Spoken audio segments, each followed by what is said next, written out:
انسان کو اپنی زندگی حقیقت کے آئینے میں گزارنے کی کوشش کرنی چاہیے۔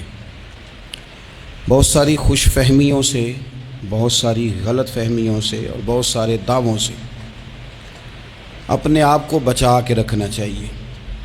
اللہ تعالیٰ کی رحمت پر امید رکھنا، نبی پاک صلی اللہ تعالیٰ علیہ وسلم کی شفاعت کی امید رکھنا، نیک اور صالحین کی نسبت کی امید رکھنا یہ برا نہیں، یہ بڑا ہی بہترین ہے، یہ بڑا ہی خوبصورت عمل ہے، اس کی بہت ساری برکات ہیں، لیکن کسی غلط فہمی کا شکار ہو جانا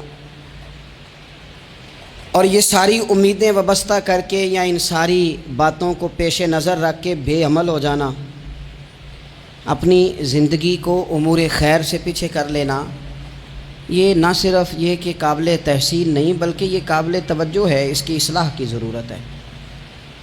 قرآن مجید سورہ بقرہ سے جو آیہ کریمہ میں نے تلاوت کی ہے، اس میں اللہ تبارک و تعالیٰ نے اسی بات کا ذکر اہل یہود کے لیے فرمایا ہے۔ یہودی جگہ جگہ قرآن مجید بتاتا ہے کہ کہیں کہتے تھے کہ ہم اللہ کے بیٹے ہیں، معاذ اللہ، اللہ کے بڑے پیارے ہیں، ہمیں تو تھوڑے دنوں کے لیے عذاب ہوگا، بڑی جلدی ہمیں معاف کر دیا جائے گا۔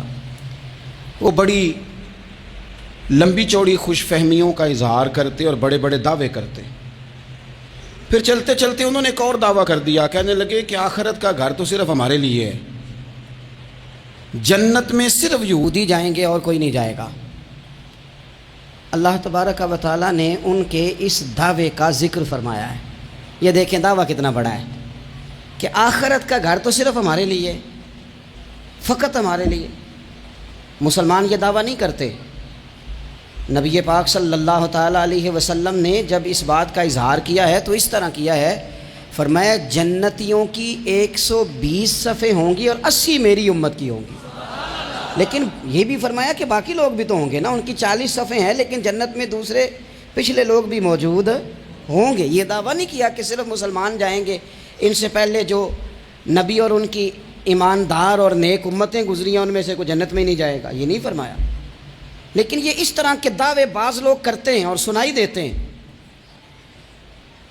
تو یہودی بھی یہ کہا کرتے تھے کہ جنت تو خالص ہمارے لیے ہے اور کوئی نہیں جائے گا اس میں۔ تو اللہ کریم نے فرمایا کل ان کانت لکم الدار الآخرۃ عند اللہ خالصۃ من دون الناس۔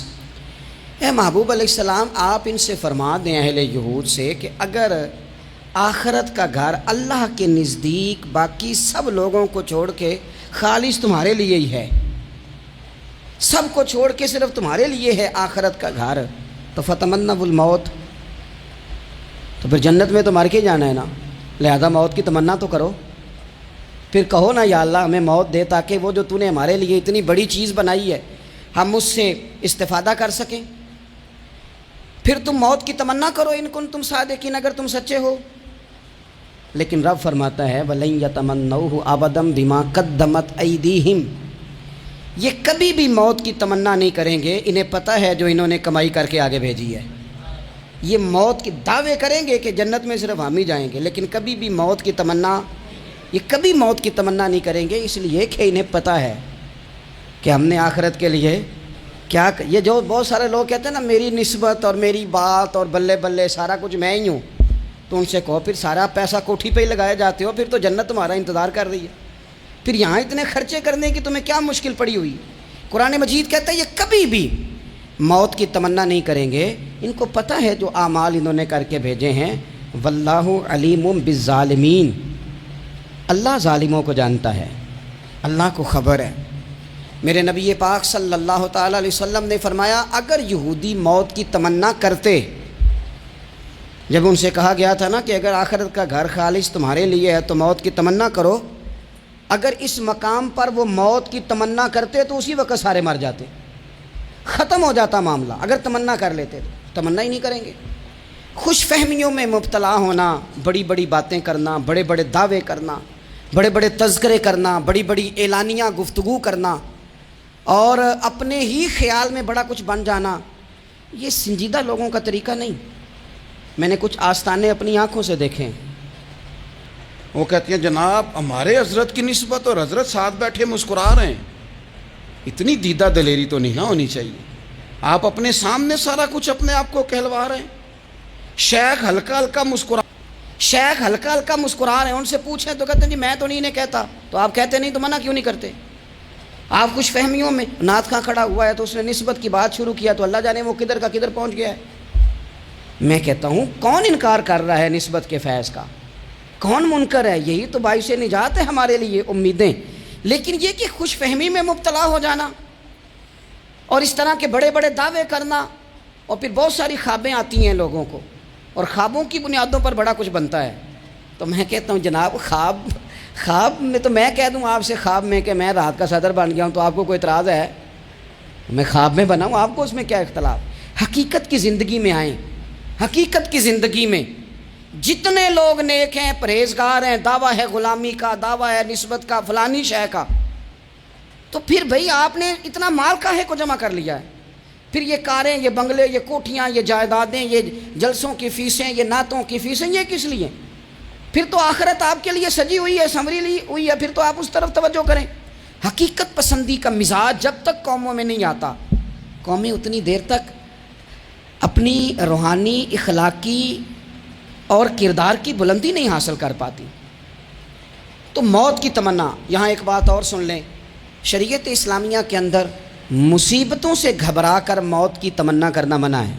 کوئی شخص کسی مشکل میں ہے، بیماری میں ہے، تکلیف میں ہے، دکھ میں ہے، تو موت کی تمنا کرے کہ اس بیماری سے تو مر جاؤں تو اچھا ہے، تو یہ منع ہے اس کے لیے. ہمارے ہاں کچھ لوگ لا علمی کی بنیاد پر چھوٹا سا جھگڑا گھر میں ہوا تو کہتے ہیں میں تو اللہ سے دعا کرتا ہوں میں اب مار ہی جاؤں. بھائی آپ اتنی سی بات نہیں سہ سکے اور آپ نے اتنی سی بات پر اتنی بڑی بات کر دی کہ میں اب چلا ہی جاؤں. اور یہ جھگڑوں کے اندر عام لوگ کہہ دیتے ہیں یہ منع ہے. نبی پاک صلی اللہ تعالیٰ علیہ وسلم نے اسے منع فرمایا. بلکہ مسلم شریف میں فرمایا کہ اگر تم نے کبھی دعا کرنی بھی ہو کسی وقت تو ان لفظوں سے کر سکتے ہو کہ یا اللہ جب تک میرا زندہ رہنا میرے حق میں بہتر ہے، مجھے دنیا میں رکھ، اور جب میرا یہاں سے چلے جانا تیری حکمت کا تقاضا ہے اور میرے حق میں بہتر ہے تو پھر مجھے ایمان کے ساتھ لے جا، پھر تو مجھے لے جا. تمنا موت کی کرنا اور مصیبتوں سے گھبرا کر کرنا، اور بھائی مشکلات میں جینا تو حسن ہے. اصل میں نا جس کی جان تھی نا اس کے نام نہیں نہ لگائی ہم نے کبھی بچوں کے نام لگا دی، کبھی کاروبار کے نام لگا دی، کبھی دوستوں کے نام لگا دی. پھر وہ بے وفا ہوا تو مرنے کو جی چاہا، وہ بے وفا ہوا تو مرنے کو جی چاہا، اس نے تنگ کیا تو مرنے کو جی چاہا. النبی اولیٰ بالمؤمنین من انفسہم. اللہ فرماتے ہیں تم نہیں جان کے مالک، میرا نبی تمہاری جانوں کا مالک ہے. جان پاوے نہ جان میرے محبوبہ، میں تے لگیاں توڑ نہ بھیساں، رات تیرے وچ رول کے مرساں، تے قدم نہ پچھاں ہٹیساں، شہر تیرے دے ٹکڑے منگساں، تے تیرے کتیاں دے قدم چمیساں. آزم اے جان امانت تیری، تو جدوں منگ سیں میں پیش کرے ساں. یہ تو کسی اور کی ہے، ہماری ہے نہیں. تو بہت سارے لوگ گھبرا کر ہو بڑی تکلیف آ گئی. بھئی آپ جلدی نہ کریں، بالکل جلدی نہ کریں. آپ حوصلہ پیدا کریں اور جیا تو جاتا ہی مشکل میں ہے. اقبال نے کہا تھا کار جہاں دراز ہے اب میرا انتظار کر. یہ زندگی لمبی ہے، یہ مشکلات سے ہو کر کے گزرتی ہے، اس میں مد و جزر رہتا ہے. تو شریعت اسلامیہ میں منع ہے موت کی تمنا کرنا، موت کی خواہش کرنا. بلکہ نبی پاک صلی اللہ تعالیٰ علیہ وسلم نے تو یہاں تک ارشاد فرمایا کہ تم موت کی تمنا نہ کرو، اس لیے کہ اگر تم برے ہو اور زندہ ہو تو ہو سکتا ہے زندگی میں اللہ تمہیں توبہ کی توفیق دے دے، اور اگر تم اچھے ہو تو پھر بھی موت کی تمنا نہ کرو، اس لیے کہ اچھے ہو تو تمہاری اچھائی میں روز برکت ہی ہو رہی ہے، لوگوں کو فائدہ ہی ہو رہا ہے، خیر ہی بٹ رہی ہے. تمنا موت کی کرنا.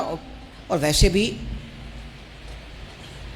نہ ہم اپنی مرضی سے یہاں آئے ہیں اور نہ مرضی سے جانے کی کوشش کرنی چاہیے. معاذ اللہ، نہ اپنی مرضی آئے ہیں نہ اپنی مرضی سے کوئی مرنے کی کوشش کرے گا تو خودکشی حرام ہے، اور رب رسول کی مرضی سے مرے گا تو وہ شہادت ہے. وہ اس طرح کی شہادت ہے کہ جس میں کہا مردہ کہنا ہی نہیں یہ تو زندہ ہے، اس لیے کہ میرے نام پہ مر گیا ہے. تو موت کی تمنا کرنا یا اس طرح کا رویہ منع ہے. البتہ یہ جو یہود کا کام تھا، ان کا جو لہجہ تھا، اللہ فرماتے ہیں یہ تو ہزار سال عمر مانگتے ہیں تو جانا ہی نہیں چاہتے. کچھ لوگ لمبی عمر کے حریص ہوتے ہیں، اس کی وجہ یہ ہوتی ہے کہ آخرت کے لیے کام نہیں کیا، آخرت پر اس طرح کا یقین نہیں، اس طرح کا مزاج نہیں. دنیا داری کا مزاج بن گیا، بہت سارا مال جمع کر لیا، بڑے بنگلے بنائے، اتنی مشکل دنیا داری کٹھی کی، اب چھوڑ کے مر جائیں۔ ان لوگوں کا مرنے کو دل ہی نہیں کرتا، کوئی ارادہ ہی نہیں ہے، بالکل نہیں دنیا چھوڑنا چاہتے، محنت سے کٹھی کی ہے، اتنے لاؤ لشکر بنائے ہیں، اب کیسے چھوڑ جائیں؟ کچھ لوگ ایسے ہیں جنہوں نے گٹھڑی باندھ کے رکھی ہوئی ہے، ان کو زیادہ ویٹ نہیں کرنا پڑتا، اس لیے کہ انہوں نے کوئی سامان بوکی نہیں کرایا، تو جو ہے ہینڈ کیری ہے، اس لیے لوگ انتظار کرتے رہیں گے اور جناب بلال حبشی جنت میں پہنچ بھی جائیں گے۔ ابھی میزان عمل لگا ہوگا لیکن حضرت ابو ذر غفاری جنت میں ٹہلتے ہوئے نظر آ رہے ہوں گے۔ لوگوں نے جمع نہیں نہ کیا، جتنا مال زیادہ اس نے چیکنگ بھی اس کی زیادہ، جتنے بیگ زیادہ، ایئرپورٹ پہ اتنا انتظار بھی زیادہ۔ ہینڈ کیری والے کو کوئی مسئلہ اسی کسی دے کچھ بھی نہ لگ دے تے نہ کوئی ساڈا دردی، بھئی مال کاہے کا تو حساب کاہے کا۔ مولا علی شیر خدا کرم اللہ تعالی وجہہ الکریم سے کسی نے کہا ہم گنجائشیں تلاش کرتے ہیں نا، اور شریعت کی گنجائش اختیار کرنے میں حرج بھی کوئی نہیں ہوتا، شریعت گنجائش دیتی ہے، مال جائز ہو آپ کو تو آپ اس کو استعمال کریں، بڑا مکان بنائیں، بڑی جائیداد خریدیں، بڑی گاڑی میں سفر کریں، مہنگا موبائل خریدیں، اچھے کپڑے پہنیں، کوئی منع نہیں کرتا۔ لیکن جو حضور کا مزاج ہے، جو سرکار نے اپنے لیے پسند کیا، وہ یہ ہے کہ سویرے روٹی کھانی ہے، شام کو فاقہ کرنا ہے۔ تو حضرت مولا علی شیر خدا کرم اللہ تعالی وجہ الکریم سے کسی نے کہا کہ چلو جائز پیسے اکٹھے کر لیں، جائز تو جمع کرنا منع نہیں۔ تو حضرت علی کی باتیں بڑی حکمتوں والی تھی نا، تو ایک جملے میں انہوں نے کئی جواب دے دیے، کہنے لگے میاں مال حرام ہو تو عذاب ہوتا ہے، حلال ہو تو حساب ہوتا ہے، لہٰذا ہم دونوں کام ہی نہیں کرتے، نہ ادھر جاتے ہیں نہ ادھر جاتے ہیں۔ جمع کرنے کی حاجت کیا ہے؟ دنیا اتنی سجا لینا، اتنی سوار لینا، بڑا ٹھنڈا اے سی چلتا ہے ہمارے کمروں میں، کھلی آنکھوں سے لوگ بستر سے اٹھ نہیں پاتے، آنکھیں کھل گئی ہیں، الارم بج گیا ہے، لیکن وہ بہت مزے کی پسند کی روٹی رات کھائی تھی، اپنی مرضی کا کھانا کھایا تھا، پیٹ بھر کے کھایا تھا، مرضی کے مشروبات پیے تھے، ٹھنڈے کمرے میں آرام ہے، کھل گئی ہے آنکھ، موٹے الارم نے آواز دیا اٹھو، لیکن یہ غفلت ہے نا، دنیا جمع کر لی ہے نا ساری۔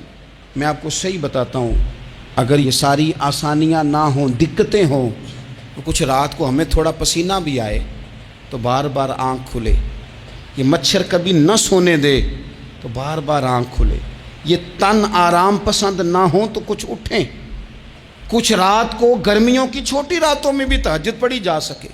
لیکن اقبال کہتے ہیں لہو مجھ کو رلاتی ہے جوانوں کی تن آسانی، یہ تن آسان ہو گئے، مزاج نہیں رہا ہمارا، ہمیں آرام چاہیے، سکون چاہیے۔ آپ یقین کریں کبھی کبھی میں حیران ہوتا ہوں، رونا آتا ہے اپنی اگلی نسل پر، رونا آتا ہے، یعنی بچے مدرسے میں پڑھنے والے، چونکہ وہ اے سی والے گھر سے اٹھ کے آتے ہیں، مدرسے میں پڑھنے والے بچے کہتے ہیں جناب وہ کچھ گرمی زیادہ ہے تو میری کچھ طبیعت برداشت نہیں کرتی، تو میری اماں نے کہا تھا 4 چھٹیاں لے لو کہ موسم ٹھیک ہو جائے گا تو پھر سے تعلیم ہو جائے گی۔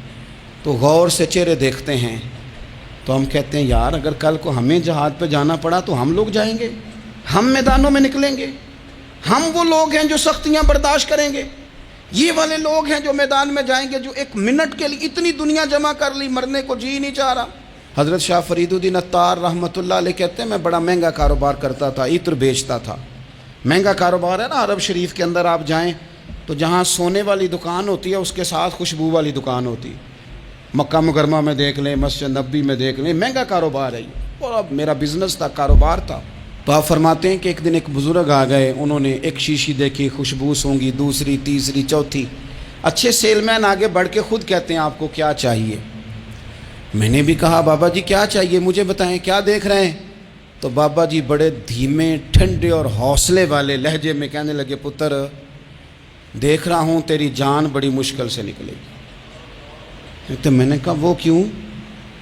کہنے لگے اتنی مہنگا تو نے مال جمع کیا ہے، کبھی مرنے لگے گا تو یہ یاد آئے گا، کبھی وہ یاد آئے گا، کبھی سادہ کر لیں، اس کو سادہ کر لیں، کبھی اس سوسائٹی والا پلاٹ یاد آئے گا، کبھی ادھر والا یاد آئے گا، کبھی لاہور والا یاد آئے گا، کہاں مرنے کو جی چاہتا ہے۔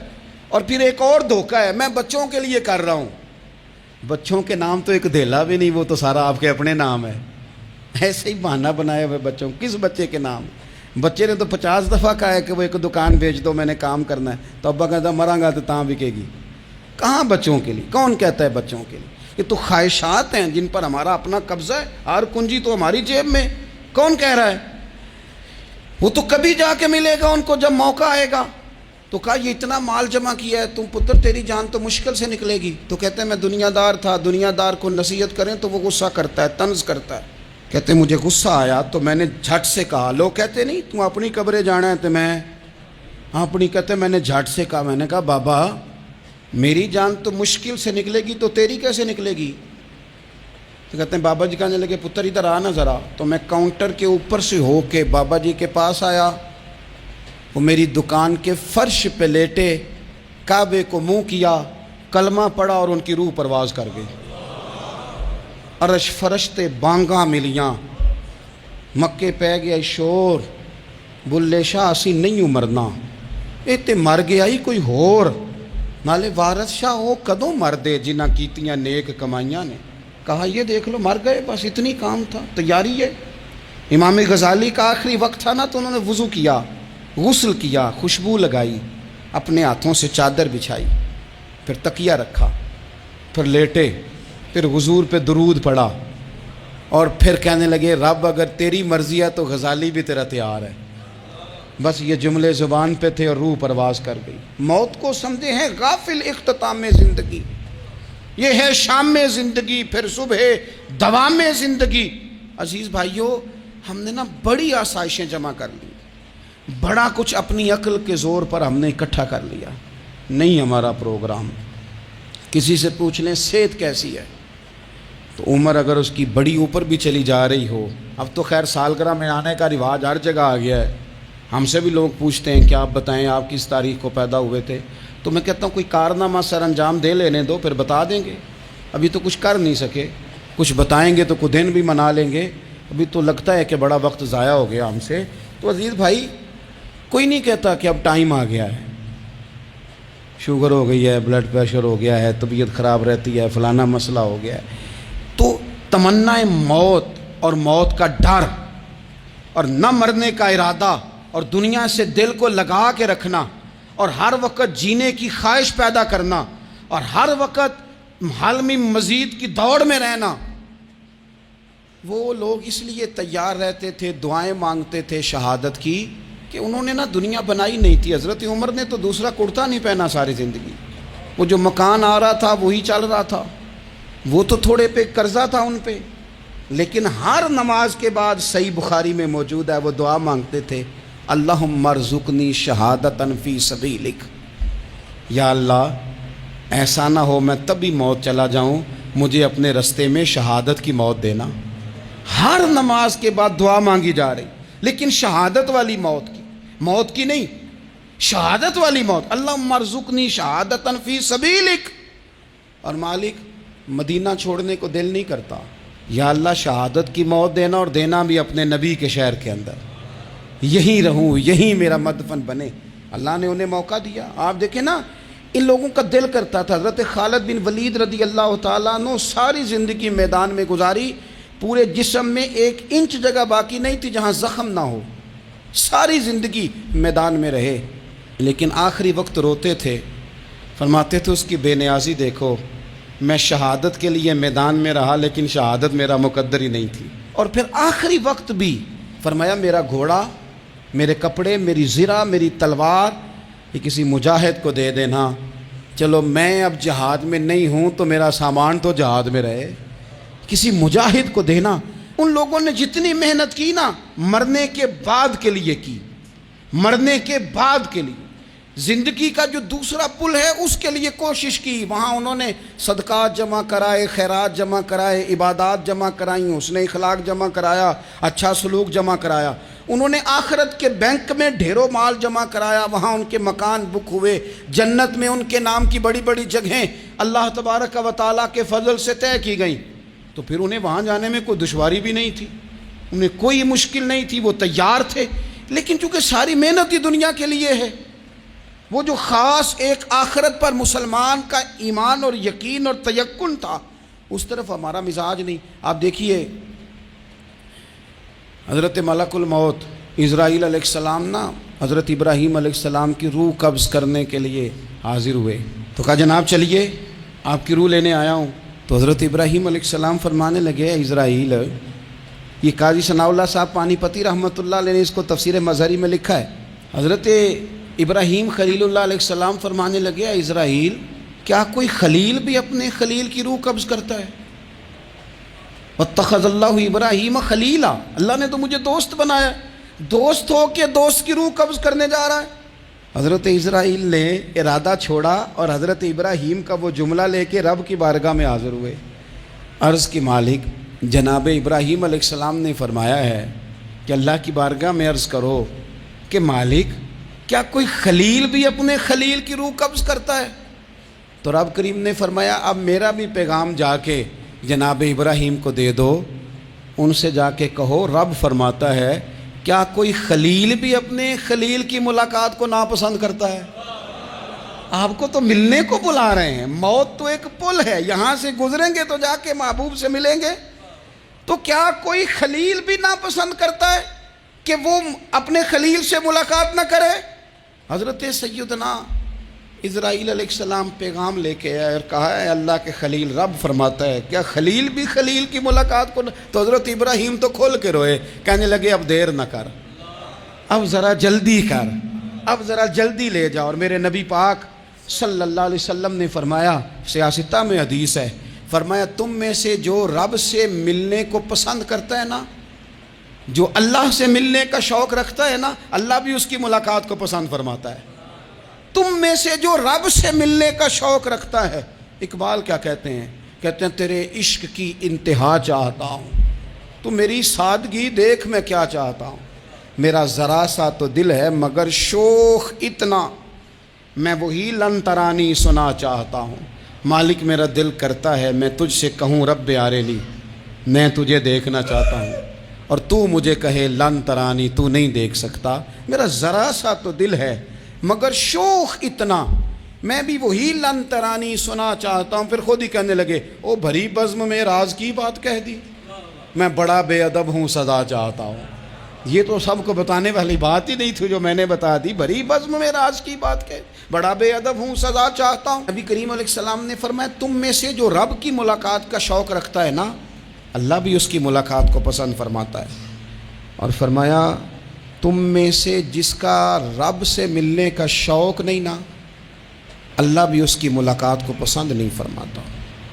یہ سیاستہ میں حدیث ہے، ایک دفعہ غور کر نہ لیں، فلاں سے ملنے کو بھی جی چاہتا ہے، فلاں علاقہ دیکھنے کو بھی جی چاہتا ہے، فلاں کی ملاقات کو بھی جی چاہتا ہے، کبھی اس کو ملنے کو بھی جی چاہتا ہے جس نے بنایا ہے سارا کچھ، کبھی اس کی صحابہ تو تڑپ کے حضور کی بارگاہ میں آئے تھے نا، وَإِذَا سَأَلَكَ عِبَادِي عَنِّي فَإِنِّي قَرِيبٌ، تڑپ کے کہا تھا یا رسول اللہ صلی اللہ علیہ وسلم سالوں بیت گئے، سجدے کرتے، عبادت کرتے، روزہ رکھتے، حج کرتے، زکوٰۃ دیتے، اب دل کرتا ہے کبھی وہ ملے، کبھی اسے دیکھیں، کبھی اے حقیقت منتظر نظر آ نہ لباس مجاز میں، لاکھوں سجدے تڑپ رہے ہیں میری جبین نیاز میں، دل کرتا ہے ملنے کو۔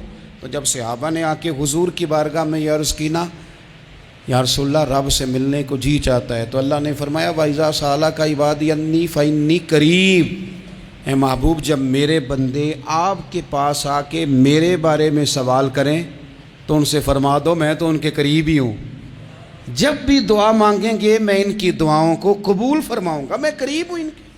اپنے دل کے اندر شوق ہو، اللہ رسول کی طرف بڑھنے کا شوق ہو، مسلمان موت سے نہیں ڈرتا۔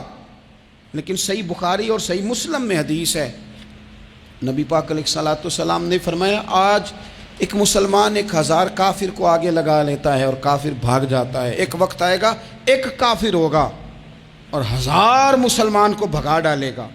یا رسول اللہ کیوں؟ ہمارے پاس اسلحہ نہیں ہوگا، ہمیں لڑنے کا سلیقہ نہیں آئے گا۔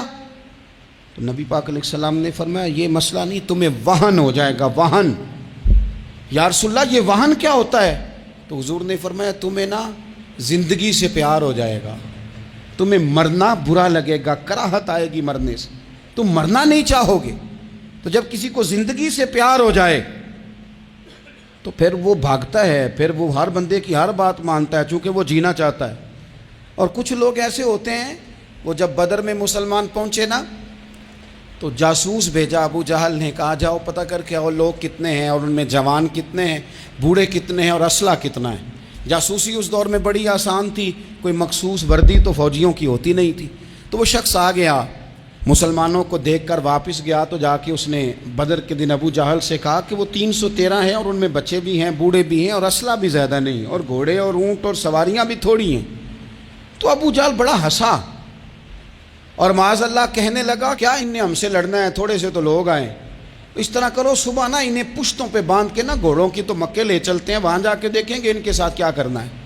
تو وہ جاسوس کہنے لگا پوری بات تو سن لے۔ اس نے کہا پوری بات کیا ہے؟ کہنے لگا آئے 313 ہیں پر گھر واپس جانے کا کسی کا بھی ارادہ نہیں، وہ کشتیاں جلا کے آئے ہیں، میں رات وہاں گزار کے آیا ہوں، میں نے بوڑھوں کو بھی شہادت مانگتے دیکھا ہے، میں نے بچوں کو بھی شہادت مانگتے دیکھا ہے، میں نے ایک ایک کے سینے میں مر مٹنے کا جذبہ دیکھا ہے، وہ جینے کی امنگ لے کے نہیں آئے، ہتھیلی پہ رکھ کے آئے ہیں جان، اور ایک ایک شخص شہید ہو کے جانا چاہتا ہے، اور وہ ایک دوسرے کے پیچھے چھپیں گے نہیں۔ یہ جو موت ہے نا، موت یہ تو ایک پل ہے، اس سے گزریں گے، اللہ رسول کے حضور جائیں گے، جنت کی نعمتیں، خدا کی تیار کی ہوئی رحمتیں، مسلمان کا آگے بڑھ کے استقبال کریں گے۔ حضرت عمار بن یاسر رضی اللہ تعالیٰ عنہ کو زخم لگ رہا ہے میدان جہاد میں، اور تیز زخم لگ رہا ہے، سخت تکلیف میں۔ تو ایک شخص نے آ کے پوچھا کیا حال ہے؟ تو آپ فرمانے لگے حال کیا ہونا ہے، تھوڑا سا ٹائم رہ گیا ہے۔ تو بندہ پریشان ہو گیا، اس نے کہا کس بات میں؟ فرمانے لگے تھوڑا سا ٹائم رہ گیا ہے، بس میں نبی پاک سے ملنے والا ہوں اور حضور کے صحابہ سے ملنے والا ہوں۔ حضرت عمار بن یاسر رضی اللہ تعالیٰ عنہ کہنے لگے تھوڑا سا ٹائم رہ گیا، تھوڑا سا مرنا مرنا ہر کوئی آکھے تے میں بھی آکھاں مرنا، تے جس مرنے تھی خوشبو نہ آوے او مرنا کی مرنا، تے جس مرنے وچ سونا راضی اس مرنے تو کی ڈرنا۔ ایک گل رکھنا یاد کہ میرا جس دن ہووے مرنا، سب کچھ کرنا، سب کچھ کر کے میرا منہ روزے ول کرنا، شاید میرا آقا آوے میں دیدار حضور دا کرنا۔ فرمایا کہ وہ تو بالکل قریب آ گیا ٹائم۔ حضرت سیدنا بلال حبشی رضی اللہ تعالیٰ عنہ آخری وقت ہے، لوگ بڑا اس کا منظر جب بیان کرتے ہیں تو خوفناک بیان کرتے ہیں، اس طرح کا لہجہ اختیار کرتے ہیں کہ بات سن کے بندہ کانپ جائے۔ سیدنا بلال حبشی رضی اللہ تعالیٰ عنہ بالکل آخری وقت ہے، جانے کا ٹائم۔ تو حضرت بلال کی اہلیہ قریب بیٹھی ہیں، تو کہنے لگی بڑے غم کا موقع آ گیا، غموں کی رات شروع ہو گئی، حالات میرے لیے مشکل آ گئے۔ آپ نے فرمایا کیا ہوا؟ کہنے لگی آپ جا رہے ہیں؟ تو حضرت بلال کہنے لگے یہ غم کا موقع نہیں، یہ تو خوشی کا موقع ہے، میں جاؤں گا تو حضور سے ملوں گا نا، جاؤں گا تو نبی پاک سے ملاقات ہوگی، یہ تو میرا ملاقات کا وقت آیا۔ تو اپنی زندگی کے اندر انسان کچھ اپنی آخرت کے لیے کرے، کچھ زاد راہ جمع کرے۔